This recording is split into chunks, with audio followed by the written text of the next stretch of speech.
Organic compounds.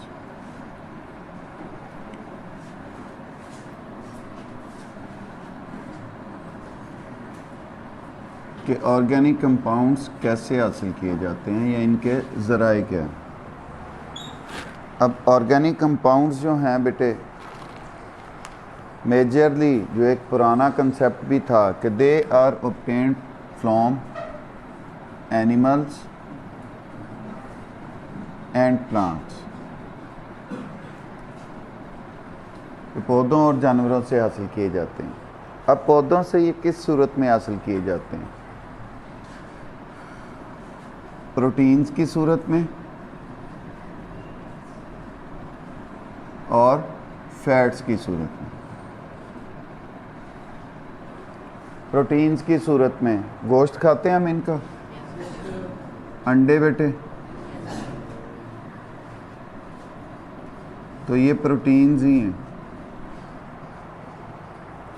Fats की सूरत में अगर देखा जाए तो दूध, बटर, अब ये फैट्स की सूरत है इनकी।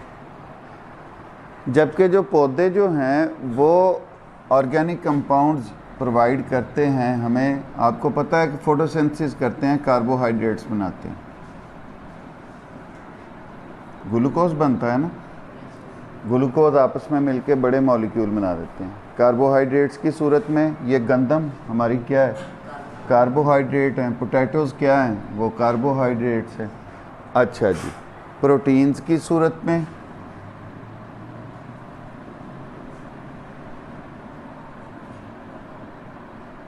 विटामिन्स की सूरत में ये दालें, फलियाँ, ये क्या हैं, ये तमाम प्रोटीन्स हैं। विटामिन्स फ्रूट्स में मौजूद होते हैं, विटामिन सी, बी। अच्छा जी, उसके बाद फैट्स भी ये हमें देते हैं। फैट्स जैसे हम सरसों का ऑयल हासिल करते हैं, फैट्स है। बादाम का रोगन हासिल करते हैं, वो फैट है। तो ये हमें तकरीबन तमाम कंपोनेंट्स जो देते हैं। ये उस सूरत में जब ये ज़िंदा, ये कब है, जब ये ज़िंदा है। तो जब ये डेड हो जाते हैं, चाहे वो एनिमल्स हैं चाहे वो प्लांट्स हैं,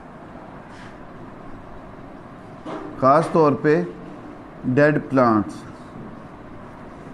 दे are also source of organic compounds. जब ये ज़मीन के नीचे दफन हो जाते हैं तो फिर इनकी डीकम्पोजिशन से और नए ऑर्गेनिक कंपाउंड्स बनते हैं, जैसे कि हम कोल, पेट्रोलियम, नेचुरल गैस, ये हम हासिल करते हैं। अब ये जो हमारे कोल एंड पेट्रोलियम है, ये बेटे आगे बहुत बड़ा सोर्स है नए ऑर्गेनिक कंपाउंड्स का। कोल को हम गुजारते हैं डिस्ट्रक्टिव डिस्टिलेशन से।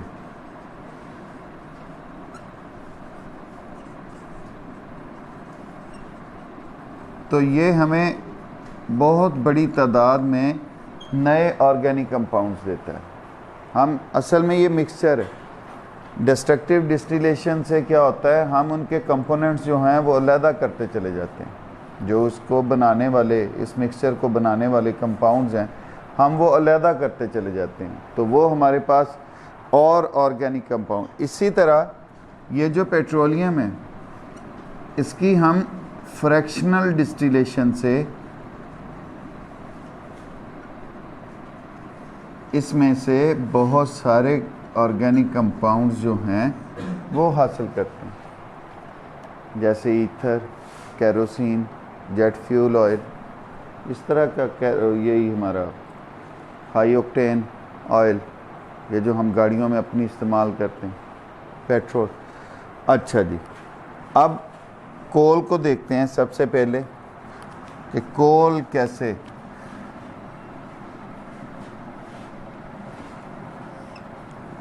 सबसे पहले कि कोल है क्या। ये मुश्तमिल होता है बेटे mixture of compounds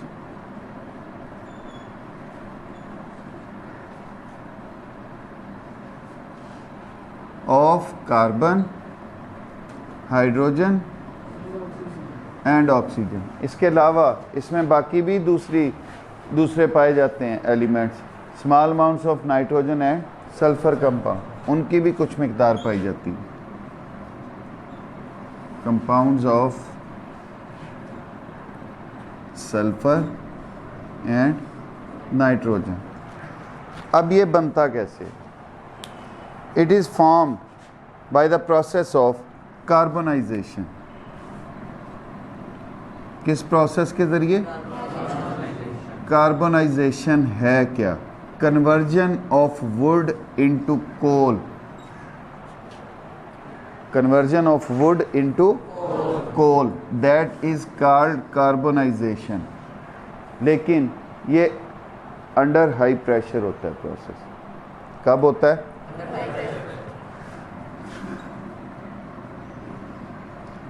conversion of wood into coal, that is called carbonisation. अब जो पौधे बेटे आज से हज़ारों साल पहले थे, आप कह लें कुदरती तबाहकारियाँ, तूफ़ान, आप कह लें, मैं तो उसको इस्लाम से रिलेट ज़रा ज़्यादा कर लेता हूँ, वो किस तरह के पेट्रोल वगैरह मौजूद ही वहाँ पे है जो अरबी कंट्री है, और अल्लाह ताला के अज़ाब भी उन्हीं उम्मतों पे ज़्यादा नाज़िल होते रहे थे कि वो बस्तियाँ की बस्तियाँ पलटा दी जाती थी। तो वो पौधे, इंसान, जो कुछ भी था वो पलट के नीचे आ जाता था। अच्छा खैर, अब वो जब अंडर हाई प्रेशर ज़्यादा हो गया, हवा की अदम मौजूदगी, देयर इज़ नो ऑक्सीजन, तो उनकी डीकम्पोजिशन होती है, तोड़ फोड़ होती है, ऑक्सीजन मौजूद नहीं है, उनकी आपस में कन्वर्जेंस ही होंगी, तो वो नए कंपाउंड्स को जन्म देती हैं, जो कि हमारे पास कोल की सूरत में भी, पेट्रोलियम की सूरत में भी, और हमारी ये जो घरों में जलाए जाने वाली गैस है इस सूरत में भी मौजूद है। अब बेटा जितनी अच्छी कार्बोनाइजेशन होगी, जितनी अच्छी लकड़ी डायरेक्ट कोल में तब्दील होगी, उतना अच्छा कोल हमारे पास होगा।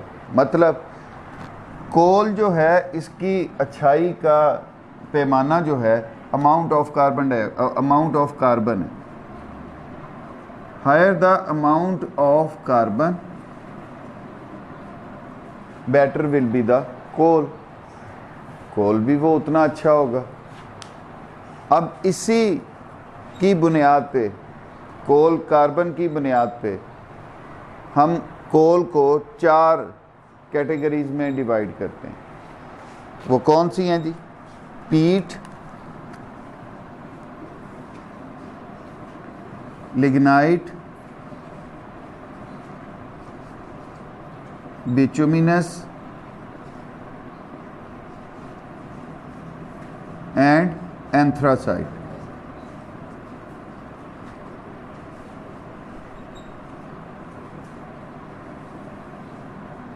पीट, लिग्नाइट, बिटुमिनस और एंथ्रासाइट। अब बेटे इनमें कोल जो है वो बिल तरतीब इसी तरह, जिस तरतीब से इनके नाम है, 60% कार्बन की मिकदार, 70% कार्बन की मिकदार, 80% और 90%। अब depending upon amount of carbon present in them, they are used for that purposes. जो जितनी ज़्यादा कार्बन रखता होगा वो उतना अच्छा जलेगा, तो इसलिए वो अपनी उस कैटेगरी में ही जलेगा जहाँ पे जितना उसको अच्छा चलना चाहिए। मसलन पीट जो है, कार्बन कम है, कोई इतना अच्छा सोर्स ऑफ एनर्जी नहीं है, सोर्स ऑफ हीट नहीं है, तो it is inferior quality coal used in kiln. अब ये किस में इस्तेमाल हो रहा है? भट्टियों में इस्तेमाल हो रहा है आम। अच्छा जी, lignite 70% soft coal used in thermal power station जहाँ पे कोयला की मदद से बिजली बनाई जाती है। Bituminous 80%, it is common variety of coal used as household coal. अच्छा जलता है, धुआं कम बनेगा, हीट ज़्यादा देगा। तो घरों में पहले इस्तेमाल होता था, अब तो वो हीटर्स ने रिप्लेस कर दिया ना उन्हें। और ये महंगा फिर भी इतना है कि हमारी आम कैपेसिटियों से ये ज़्यादा हो जाता था। तो अब तो वो बाज़ार से लकड़ी का बना बनाया कोयला जो है वो लाया जाता है, ज़्यादा से ज़्यादा उसी को इस्तेमाल किया जाता है। एंथ्रासाइट 90% बेटे कार्बन है इसमें। It is superior quality hard coal that is used in industry. तो ये इंडस्ट्री में अपने कार्बन कंटेंट्स की वजह से इस्तेमाल होता है। अच्छा बेटे, अब इस कोल को हमने पहले कहा था कि कोल से हम डिस्ट्रक्टिव डिस्टिलेशन और पेट्रोलियम से फ्रैक्शनल डिस्टिलेशन के ज़रिए हम मुख्तलिफ कंपोनेंट्स अलहदा करते हैं। अब ये डिस्ट्रक्टिव डिस्टिलेशन है क्या?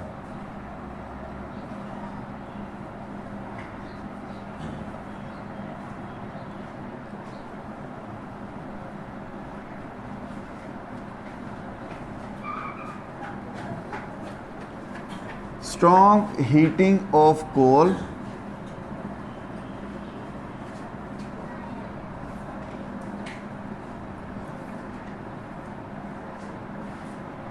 in the absence of oxygen. Strong heating of coal in the absence of oxygen that is called destructive distillation. अब इससे क्या होगा, जब स्ट्रॉन्ग हीटिंग की जाएगी तो इसके कंपोनेंट्स अलहदा होंगे। डिस्टिल करना, डिस्टिलेशन करना मतलब अलहदा करना, इनके कंपोनेंट्स जो हैं वो अलहदा किए जाते हैं। अच्छा जी, as we know now coal contains elements like carbon, hydrogen, oxygen, nitrogen, sulphur. So destructive distillation of coal provides a large number of organic compounds along with few inorganic compound. इससे ऑर्गेनिक कंपाउंड्स भी हासिल होंगे along with some inorganic compounds. वो gases होंगी, sulphur, nitrogen की oxide, sulphur के oxides, वो खारिज होते जाएंगे। अब बेटे इसके कंपोनेंट्स अगर हम देखें, कोल गैस डिस्ट्रक्टिव डिस्टिलेशन से हासिल होने वाले कोल से कंपोनेंट्स जो हैं, कोल गैस, अमोनिकल लिक्योर,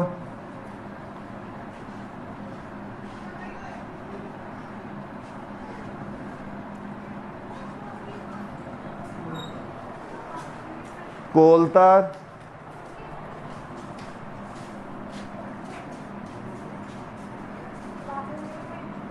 एंड कोक।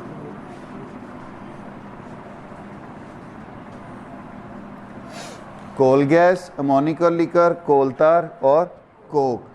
अब ये कोल गैस क्या है? It is a mixture of hydrogen, methane and carbon monoxide. ये मिक्सचर है किसका बेटे? Hydrogen, methane and carbon monoxide. ये बहुत मशहूर शार्ट क्वेश्चन है, बहुत मशहूर शार्ट क्वेश्चन है। Write the composition of coal gas. अच्छा जी, ये produces heat when burned in the air. ये क्या पैदा करती है? हीट पैदा करती है जब इसको हवा में जलाया जाता है।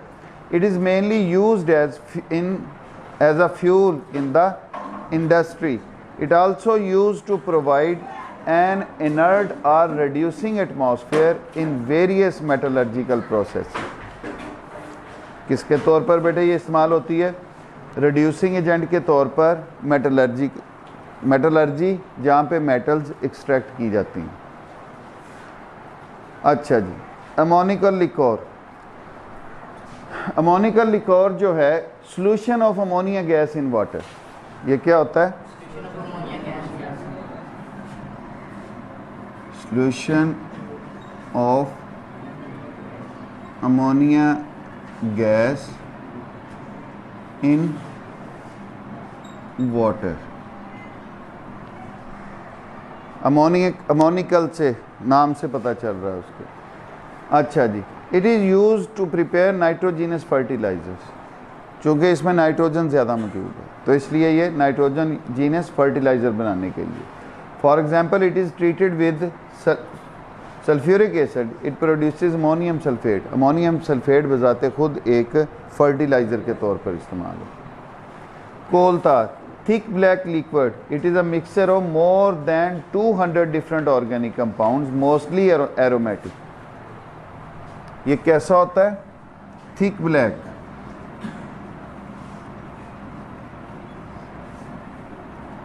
और ये कितने कंपोनेंट्स रखता है बेटे? मोर देन 200 ऑर्गेनिक कंपाउंड्स का मिक्सचर है। अच्छा जी, कंपोनेंट्स हैं इसमें। और क्या मौजूद था इसमें? ये ज़्यादातर एरोमेटिक होते हैं। मतलब क्या? स्मेल होती है इनकी, बेंजीन रिंग रखते हैं अपने अंदर। अच्छा जी, these compounds are separated by fractional distillation. अब ये जो मिक्सचर है, इसमें से इन कंपोनेंट्स को अलहदा किया जा सकता है bye the process of fractional distillation. अब फ्रैक्शनल डिस्टिलेशन क्या होती है? हम गर्म करते हैं, चूँकि ये लिक्विड्स पे ज़रा मुश्तमिल होती हैं जिनकी फ्रैक्शनल, उनके स्ट्रॉन्ग हीटिंग करते हैं, लेकिन जिन के बॉइलिंग पॉइंट्स आते जाते हैं वो अपने वेपर्स में तब्दील होते जाते हैं और उनको कंडेंस बैक कर लिया जाता है, दोबारा लिक्विड में तब्दील करके अलहदा कर लिया जाता है। अच्छा जी, some of the important aromatic compounds are benzene, phenol, toluene, aniline. अब ये कि कहाँ पर इस्तेमाल होते हैं? ये इस्तेमाल होते हैं drugs, dyes, explosives, paints, varnishes, plastic, synthetic fibre and pesticides. Beside these valuable chemicals, the black residue of coal tar is called pitch. It is use for surfacing of, देखिए कभी लुक डालते हुए, वो इसमें से हासिल होने वाला एक कंपोनेंट है, यही नहीं है एग्जैक्टली। अच्छा जी, नेक्स्ट है जी कोक। कोक क्या है जी? 98% कार्बन। ये क्या है? It is left behind residue of coal. It is 98% carbon. अब ये बचा कुचा माल है, left behind residue of coal. अच्छा जी, it loses all its volatile components and leaves behind a solid residue called coke. जो गैर मुस्तहकम उसके थे वो सारे कंपोनेंट्स उसमें से निकल चुके, अब ये बचा कुचा माल है। It is mainly used as reducing agent in the extraction of metals specially iron.